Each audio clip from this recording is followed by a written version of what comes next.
Ever since I played the original Battlefront, I've always wanted a game in that style, with huge battlefields filled with allies and enemies, but set in a medieval landscape. The idea of running around the battlefield getting into gruesome sword fights sounded super exciting, and there was one game a couple years ago that I thought was going to be exactly what I wanted. Lord of the Rings Conquest was built up as Battlefront, but in the Lord of the Rings universe. I was so excited for this game. Unfortunately, it was pretty awful. The combat was so oversimplified and didn't really require any skill. After the disappointment of Lord of the Rings Conquest, I gave up on my hopes of playing a medieval Battlefront-esque game. But after playing For Honor at PAX this weekend, those hopes are back. For Honor is you playing as knights on a medieval battlefield that is filled with soldiers, and its in-depth combat gives me huge hopes for this game's potential. It's easy to just have hack and slash combat when it comes to the melee fighting in games. But For Honor has created a system that adds a huge sense of skill and timing to combat.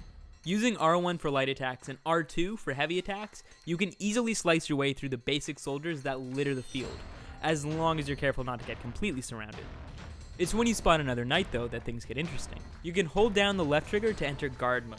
This locks you onto the enemy knight and allows you to attack them or try and block their advances. You can swing your sword in one of three directions by holding the right analog stick either up, left, or right, and pressing an attack button. The defender has to try and block by holding his analog stick in the direction that you attacked. Although this may sound easy, you only get a brief on-screen indicator of which direction your opponent's going to be attacking, so you have to be really quick to block. And if you just stand there waiting for your opponent to attack, they could try and tackle you to break your guard, leaving you wide open to attacks. For Honor also is a heavy push on teamwork. Going one-on-one with an enemy, you'll almost always have a chance, but things will quickly turn sour for you if your opponent has a teammate show up. Usually if you find yourself outmanned, your best option is to run away and regroup with your team, but this usually means giving up valuable ground on the battlefield. Plus, if you've recently taken a few hits, you'll find this is really more of a hobble than a run. When you get a few kills or help enough with the objective, you can even earn yourself perks. These range from being able to heal yourself, to boost the strength of your soldiers, to launching a mortar, which in the demo I played was really the only ranged option available and was incredibly helpful when trying to control the map or clear an area. In the demo I played, we tried a game mode called Dominion, and this was similar to Call of Duty's Domination game mode, with the map having 3 areas that both teams had to try and capture.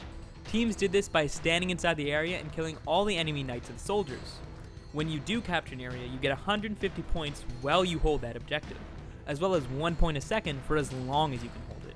You also get a point for killing enemy soldiers and other players, and the first team that can make it to 1,000 points breaks the enemy team. When the enemy is broken, they no longer respawn, and if all 4 of their players are slain, they will lose the match. This, combined with the fact that you can actually lose points for surrendering control of an area, allows for huge comebacks, like the one that occurred in the match I played. After my team managed to capture 2 flags and get barely enough points to break the enemy, we tried to quickly hunt down the remaining players and kill them to end the match. But in doing so, we played too aggressively and ended up with most of our team dead. This allowed the enemy to recoup and push back, and by the time I respawned, my team was the one who was broken.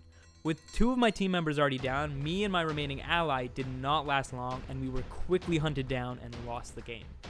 Even though my team lost, I still had a lot of fun with For Honor. It was because my team made mistakes and played too aggressively that the other team was able to push back and win, showing how a good team can come together and really make a comeback with this game. I wasn't originally blown away by this game when it was revealed at E3. It took playing it and trying the combat system to really sell me on this game. Every time I got into a fight in my match, it always felt like the better player came out on top. If you get the chance to try this game, I would definitely recommend it. The game is going to have a beta at some point soon, but when is not entirely clear. I'll include a link in the description to information on the beta. Subscribe if you haven't already, and thanks for watching.